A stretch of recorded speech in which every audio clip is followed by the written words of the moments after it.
Sometimes we got to tell that enemy, that spirit within family members to rest. I know that's right. Hallelujah. I just thought about something Evangelist Jones said. Sometimes when you go to God and tell God, all right, God, I want to rest now, and I've prayed about it, and family still want to act up. She said even when the ambulance be riding down the street, she sleep hard.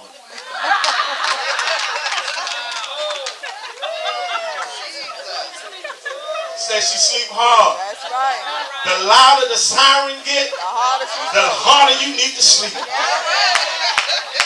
Yes, sir. Yes, sir. Yes, sir.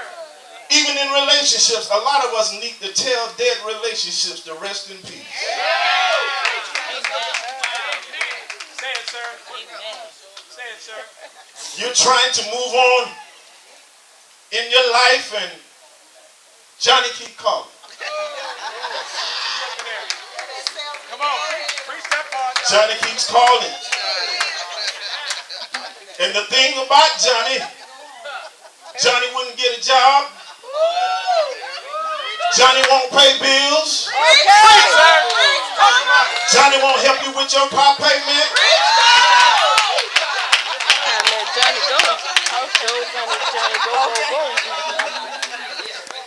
This is what Johnny did before 2013. But since you're in 2013, you need to tell Johnny to rest in peace, because God is getting ready to send you your boy. All right,